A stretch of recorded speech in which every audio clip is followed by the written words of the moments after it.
संबंध। पूर्व श्लोक में अर्जुन ने परमात्मा को प्राप्त हुए सिद्ध योगी के विषय में 4 बातें पूछी है। इन चारों बातों का उत्तर भगवान ने अध्याय की संक्षिप्त पर्यंत दिया है। बीच में प्रश्नवश दूसरी बात भी कही है। इस अगले श्लोक में अर्जुन के पहले प्रश्न उत्तर संक्षेप देते हैं। प्रजाति यदा कामना स्वरम पार्थ मनोगतान आत्मनैवात्मना तुष्ट स्थित प्रज्ञ सत्तो चयते।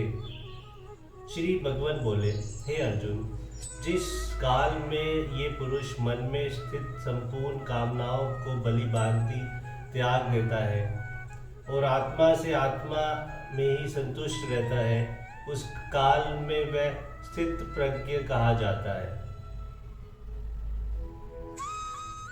स्वर्ण विशेषण के सहित कामना पद किनका वाचक है और उनका भली भांति त्याग कर देना क्या है।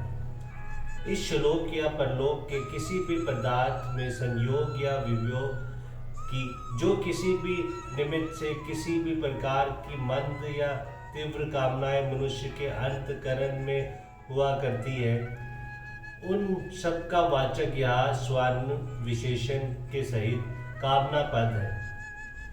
इनके वासना, स्पृहा, इच्छा और तृष्णा आदि अनेक भेद है।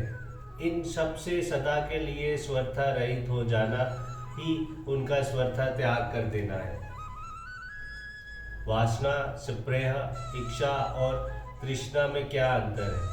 शरीर, स्त्री, पुत्र, धन, मान, प्रतिष्ठा आदि अनुकूल पदार्थ के बने रहने की और प्रतिकूल पदार्थों के नष्ट हो जाने की जो रोग द्वेष जनित सुषम कामना है, जिसका स्वरूप विकसित नहीं होता, उसे वासना कहते हैं।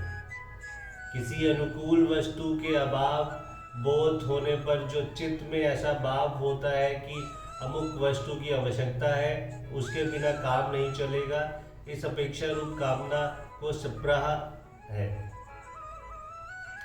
ये कामना का वासना की अपेक्षा विकसित रूप है। जिस अनुकूल वस्तु का अभाव होता है उसके मिलने की और प्रतिकूल की विनाश की या ना मिलने की प्रकट कामना का नाम इच्छा है। ये कामना का पूर्ण विकसित रूप है। और स्त्री, पुत्र, धन आदि और पदार्थ ये देश प्राप्त करते हुए भी जो उनके अधिक बढ़ने की इच्छा है, उसको तृष्णा कहते हैं। ये कामना का बहुत स्थूल रूप है। यहाँ कामना के साथ मनोगतान विशेषण देने का क्या भाव है? इससे ये भाव दिखलाया गया है कि कामना का वासस्थान मन है। अतएव बुद्धि के साथ साथ जब मन परमात्मा में अटल स्थिर हो जाता है, तब इन सब का स्वर्थ का अभाव हो जाता है। इसीलिए ये समझना चाहिए कि जब तक साधक के मन में रहने वाली कामनाओं का स्वर्था अभाव नहीं हो जाता, तब तक उसकी बुद्धि स्थिर नहीं है। आत्मा से आत्मा में ही संतुष्ट रहना क्या है? अंतःकरण में स्थित समस्त कामनाओं का स्वर्था अभाव हो जाने के बाद समस्त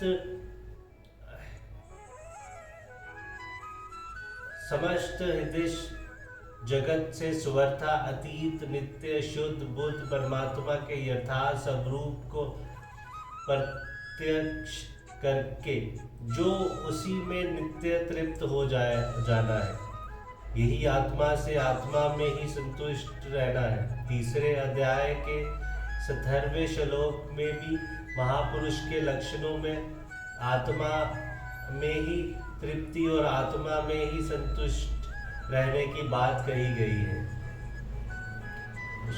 उस समय वह स्थित प्रज्ञ कहा जाता है। इस कथन का क्या भाव है?